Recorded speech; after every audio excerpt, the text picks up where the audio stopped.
Good morning everyone from Kuala Lumpur. আজকে আমাদের প্রথম সকাল কুয়ালালামপুরে। আমাদের এখন গন্তব্য হচ্ছে বাটু কেভ, এবং আজকের দিনে আমাদের যেহেতু সময় কম সেহেতু আমরা চেষ্টা করবো বেশ কিছু জায়গা কভার করার জন্য। তার মধ্যে অলরেডি আপনারা ভিডিওতে দেখেছেন, তো আমাদের সাথেই থাকুন। আমাদের হোটেল ছিল জালান মেলাউ সিটি সেন্টারে। এখান থেকে বাটু কেভের দূরত্ব প্রায় 20 থেকে 25 মিনিটের, এবং গ্র্যাব ভাড়া পড়বে মালয়েশিয়ান রিঙ্গিতে 15 থেকে 20 রিঙ্গিত করে, প্রায় 400-500 টাকা। আমরা গতকালকে সন্ধ্যায় এসে পৌঁছেছি এখানে, সো দিনের আলো তো পাইনি দেখার মতো সেরকম কিছু। আমরা যখন বাটু কেভের দ্বার প্রান্তে, তখন দূর থেকে দেখা যাচ্ছিল সেই সোনালী মূর্তি আর বাটু কেভের এক ঝলক। বাটু কেভের যে প্রবেশদ্বার, এখানে কিন্তু যথেষ্ট ভিড় থাকে, সুতরাং একটু আগে নেমে পড়লেই ভালো। এই সোনালী মূর্তিটি হলো লর্ড মুরুগানের, যিনি তামিল হিন্দু ধর্মের একটি গুরুত্বপূর্ণ দেবতা। এই মুরুগান মূর্তির পাশেই রয়েছে সেই বিখ্যাত চড়া সিঁড়ি, যেটাতে আমরা এখন উঠতে যাচ্ছি। এই সিঁড়িতে মোট 272টি ধাপ রয়েছে। সিঁড়ির উপরে উঠতে সময় লাগে আনুমানিক 5 থেকে 7 মিনিট।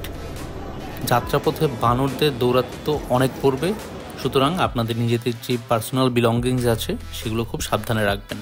যে কোনো মুহূর্তে কিন্তু বানর নিয়ে দৌড় দিতে পারে। গুহার ভিতরে ঢুকেই মনে হচ্ছিল যেন 100 বছরের পুরনো কোনো একটা জায়গায় দাঁড়িয়ে আছে। পাথরের গা দিয়ে ঝরছে পানি, সবুজ শৈবালে লেগে আছে, পুরোটাই প্রাকৃতিক ও পবিত্র মনে হচ্ছিল। বাটু কেভের দর্শন শেষে আমরা নেমে আসলাম নিচে। যেহেতু একটু দেরি করে আমরা বেরিয়েছিলাম আজকে বাটু কেভ দেখতে, সো বাটু কেভ দেখার পরে বেশ বেলা হয়ে যায়, তো আমরা লাঞ্চ করার জন্য আমরা এগিয়ে যাই। গতকাল রাতে আমরা অলরেডি একটা লাঞ্চের জায়গা এক্সপ্লোর করে রেখেছিলাম।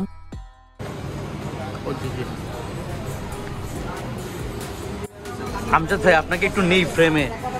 By the way, this is Amjad bhai, this is the owner of this lakeshore hotel, and being a Bangladeshi, he is very friendly and the food of here is very excellent. I am highly recommending this place for Bangladeshi people, and this guy is really gentleman. Thank you Amjad bhai, as a Bengali আপনি খুব help করছেন, খাবার খুব ভালো ছিল, ঠিক আছে? Thank you so much ভাই। এখানে খাবার দাবার খুবই কম প্রাইসে, খুবই রিজনেবল প্রাইসে। যেমন ভাত হচ্ছে আপনার 4 রিঙ্গিত করে, চিকেন আইটেম আছে আপনার 8 রিঙ্গিত করে, বিফ আইটেম আছে 10 রিঙ্গিত করে। এটা price time to time vary করতে পারে। আমাদেরই একজন বাংলাদেশি ভাই এখানে এসে স্ট্রাগল করে উনি যেভাবে নিজেকে সেটেল করেছেন, এটা কিন্তু সত্যিই দুর্দান্ত ব্যাপার। গত রাতে যখন আমরা এখানে খেতে এসেছিলাম, তখন কিন্তু আমজাদ ভাই আমাদের খাবার পরিবেশন করেছিলেন। সো আমরা কিন্তু তখন জানতাম না যে উনি ওনার এখানকার। এখানে কিছু ভেজ আইটেম আছে, এখানে সিঙ্গারা সমুচাও আছে, অ্যাজ ইউ ক্যান সি। এখানে মাছ আছে, এটা হচ্ছে বিফ, এটা হচ্ছে চিকেন, এটা হচ্ছে কালাভুনা, আর এটা হচ্ছে হাঁস, ঠিক আছে? তো এখানে আর ওদিকে কিছু ভেজিটেবল আইটেম আছে আই গেস। হ্যাঁ, এখানে হচ্ছে মিক্স ভেজিটেবল আছে, ওখানে ডাল আছে, এখানে ঢেঁড়স দিয়ে ভিন্ডি, যেটাকে বলি আমরা, ভিন্ডি দিয়ে ডাল আছে, এটা ডিমের তরকারি আছে। এখানে আপনি 100% বাংলাদেশি খাবার পাবেন। People who are belonging to India and Bangladesh, they can freely eat over here with no doubt. And তার চেয়ে বড় কথা হচ্ছে যে এখান থেকে একটা লেকের ভিউয়ের সাথে সাথে আপনি পেট্রোনাস টুইন টাওয়ারের ভিউ পাচ্ছেন।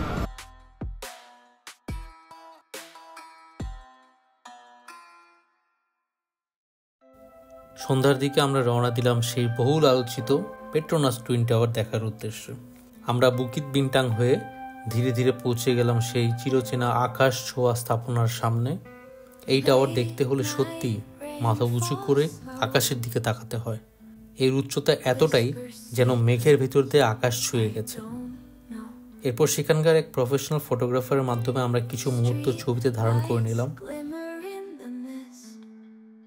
ঠিক তখনই হালকা ঝিরিঝিরে বৃষ্টি পড়ছিল।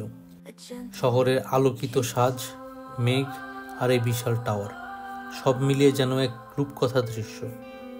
আমরা কিছুক্ষণ দাঁড়িয়ে টাওয়ারটির সৌন্দর্য উপভোগ করলাম। কিছু সময় সেখানে ঘুরে দেখার পর আমরা বেরিয়ে এলাম কেএলসি সেন্ট্রাল পার্কে। পার্কে পৌঁছে দেখতে পেলাম এক মনোমুগ্ধকর লাইটিং শো শুরু হয়েছে। রঙিন আলো আর মিউজিকের দারুণ সমন্বয়ে তৈরি হয়েছে সে এক দৃশ্য। কিছুক্ষণ একসাথে উপভোগ করলাম আমরা সেই দৃশ্য। পরক্ষণে বৃষ্টি একটু বেড়ে যাওয়ার কারণে আমরা সিদ্ধান্ত নিলাম হোটেলে ফিরে যাওয়ার। ফিরে গিয়ে রাতে সেখানে আমরা ডিনার সেরে রুমে গিয়ে আমাদের জানলা থেকে টুইন টাওয়ার দেখতে দেখতে ঘুমিয়ে পড়লাম। just play. Dreams are washed in bluish gray. আজকে মালয়েশিয়াতে আমাদের শেষ দিন। আমরা ট্যুরিস্ট বাসে করে চলে যাচ্ছি মারডেকা স্কোয়ারের উদ্দেশ্যে। এই ট্যুরিস্ট সাইট সিইং বাসের টিকিট বুক করার লিঙ্ক আমি ডেসক্রিপশন বক্সে দিয়ে দেবো। আজকের ভ্রমণটা বাকি দিনগুলো থেকে একটু আলাদা, কারণ আজকে আমাদের বাবা মা বাংলাদেশের দিকে রওনা হয়েছেন। যেহেতু সামনে নতুন বছর, তো নিউ ইয়ারকে কেন্দ্র করে তারা চলে যাচ্ছেন ঢাকায়। ওই যে সামনে যেটা দেখতে পাচ্ছেন, ওটা কিন্তু কোনো সাধারণ টাওয়ার না, এটা মারডেকা 118, পৃথিবীর দ্বিতীয় সর্বোচ্চ ভবন। আমরা অনেকেই বুর্জ খলিফার কথা জানি, কিন্তু অনেকেই জানেন না এর পরে রয়েছে কুয়ালালামপুরের এই বিশাল ভবনটা। হাঁটতে হাঁটতে কখন যেন দুপুর গড়িয়ে বিকেল হয়ে গেল বুঝেই উঠলাম না। কুয়ালালামপুরে প্রতিদিনই কোথাও না কোথাও এরকম নাইট মার্কেট বসে, যেমনটা আমরা এখন এসেছি। চারপাশে চোখ ঘুরালে দেখতে পাবেন traditional Malay food, Chinese noodles, ফলের রস, হ্যান্ডিক্রাফট, সুভেনারি, আরও কত কি। নাইট মার্কেট থেকে এখন আমরা এগিয়ে যাচ্ছি মালয়েশিয়ার ইতিহাসের সবচেয়ে গুরুত্বপূর্ণ জায়গাগুলোর একটি মারদেকা স্কোয়ারে। মারদেকা শব্দের অর্থ হলো স্বাধীনতা। 1997 সালের 31শে অগস্টের দিকে ঠিক এখানেই প্রথমবারের মতন মালয়েশিয়ার জাতীয় পতাকা উত্তোলন করা হয়েছিল, ব্রিটিশ ঔপনিবেশিক শাসন থেকে মুক্তির পর।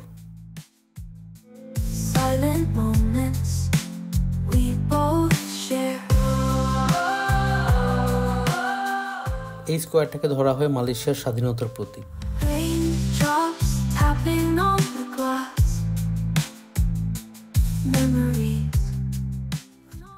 আর সামনে যেটা দেখতে পাচ্ছেন, বিশ্বের অন্যতম সবচেয়ে উঁচু ফ্ল্যাগ পোলগুলোর এটি একটি। এই ফ্ল্যাগ পোলটি 100 মিটার লম্বা, প্রায় 32 তলা উঁচু।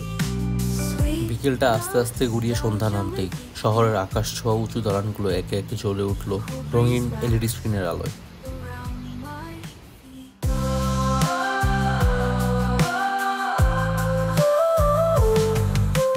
চারপাশ যেন এক মুহূর্তেই বদলে গেল, আলোর ঝলকে ঘেরা এক জীবন্ত আর্ট গ্যালারিতে। উপভোগ করুন আমাদের সাথে এই আলোর শহরের প্রতিটি মুহূর্ত।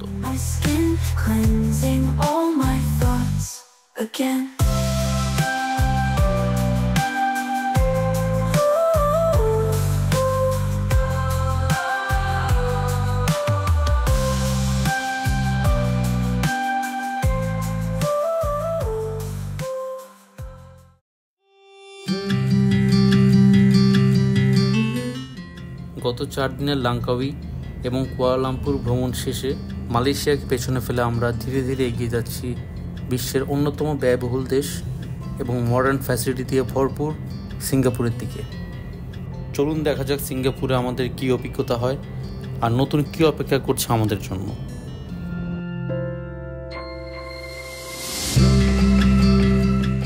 আমরা এখন কুয়ালালামপুর ইন্টারন্যাশনাল এয়ারপোর্টের ওয়েটিং লাউঞ্জে বসে আছি, কিন্তু বাইরে হঠাৎ ঝুম বৃষ্টি শুরু হয়ে গেল। ভাবলাম যদি ফ্লাইটটা ডিলে হয় তাহলে কি হবে। ঠিক তাই হলো, প্রায় 40 মিনিটের দেরি। অগত্যা আমরা দাঁড়িয়ে দাঁড়িয়ে বৃষ্টি উপভোগ করলাম। শেষমেশ আমাদের ফ্লাইটে বোর্ডিং শুরু হলো। প্লেনের জানালার পাশে বসে টেক অফের মুহূর্তটা ক্যামেরাবন্দি করে নিলাম। কুয়ালালামপুর থেকে সিঙ্গাপুর ফ্লাইটের সময় লাগে প্রায় 1 ঘন্টা।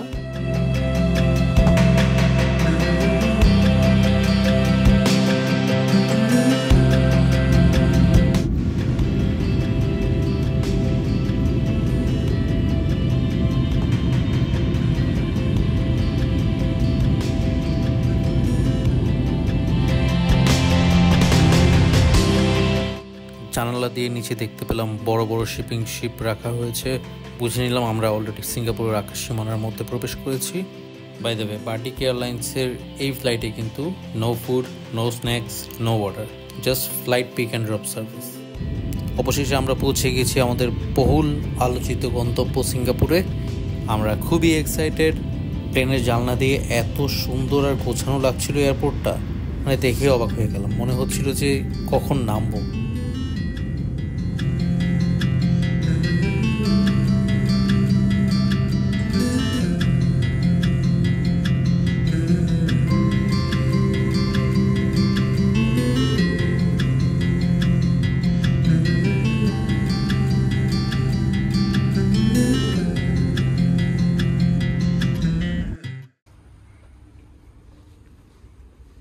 ল্যান্ড করার পর ব্যাগেজ ক্লেম করে যখন আমরা ইমিগ্রেশনের দিকে এগোলাম, তখন দেখলাম যে ওখানে পরিষ্কার লেখা আছে নো ফটোগ্রাফি ও ভিডিওগ্রাফি অ্যালাউড। সো আমরা ক্যামেরা বন্ধ করে দিলাম, বাট বন্ধ করার আগে একটা শট নিয়ে নেই, জাস্ট এটা দেখানোর জন্য যে এরা কতটা অ্যাডভান্সড। এই ইমিগ্রেশনে কোনো পুলিশ অফিসার বসে নেই, just scan your passport and your ready to go. এরপর আমরা ডিরেক্টলি চলে গেলাম মেট্রো স্টেশনে, সেখান থেকে আমাদের গন্তব্য আমাদের হোটেল, যেটা হচ্ছে লিটল ইন্ডিয়াতে আছে। সো আমরা এটা ওয়ারিড ছিলাম যে লাগেজ নিয়ে উঠতে পারবো কিনা, কিন্তু সবাই ওখানে লাগেজ নিয়ে উঠছিল। আগামী পর্বে আমরা আসছি সিঙ্গাপুরের সম্পূর্ণ ভ্রমণ কাহিনী নিয়ে। Till then, stay safe, stay well, thank you everyone for watching this video.